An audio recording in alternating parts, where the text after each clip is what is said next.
Okay, so I thought I would jump on today. I have a long drive, and I had some thoughts that were going through my head that I wanted to make a video about. Last night, my husband and I went out on a date, and we were talking about some different things, and just, I've seen people's lives dramatically change, not always the way they thought they would, from pre-surgery to post-surgery. And after all the changes, they are kind of shocked at some of the events that take place after surgery. So I am starting to journal in a notebook as well as the blog of my feelings that right now are just floating in my head. One of the concerns, in the past I have dealt with depression, and I am trying to also come off of my medication for that. I hate having to take something that makes me feel numb. I don't feel like I actually am able to cope with feelings. It just numbs everything. So, I would like to be able to come off of those. One of the other things that is going on in my mind is that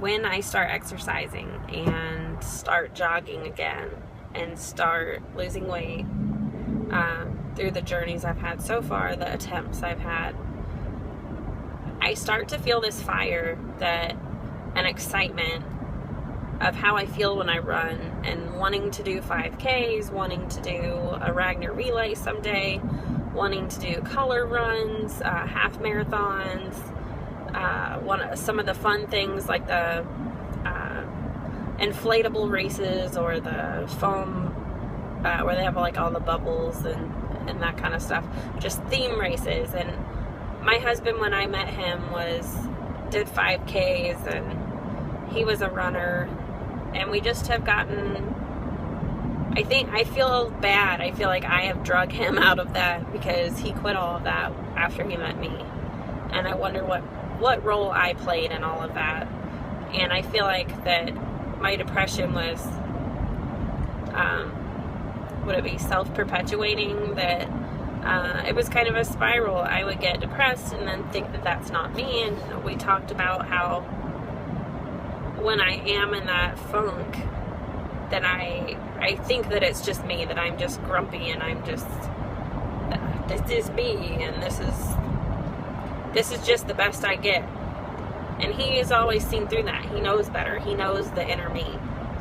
And I don't see that inner me that he's talking about until I start doing these things that I think the true me really enjoys. So the more I immerse myself in what my future will be in the next year, it's very emotional. And I start to think of all these things that I want to do, that I think that that's where the depression comes from, is that the true me really wants to do those things, and the depressed me is sad because it's too hard, or it's too foreign for me, or I've just been this way for so long that I've accepted that that's just me, and I'm not going to do that. And I think that's where the depression is stemming from, because that's really not me. So that inner person in here, my soul, is sad, is hurting. I think that's where it comes out as depression, because I haven't really lost a whole lot of weight as of yet. I'm still pre-op. I haven't even began my pre-op diet, but just those insights of looking to what lies ahead of me and that potential journey, I just feel these weights coming off of me, just, the metaphorical weights. So I can't imagine what it's going to be like when the physical weight is coming off. I think I'm just going to feel free and alive, and I haven't felt that in a long time, if not ever, in adulthood. So anyway, those are some thoughts. I don't want to get too deep or too emotional this morning, but it was a very good talk we had last night, and insightful. So thank you, hubby. I love you.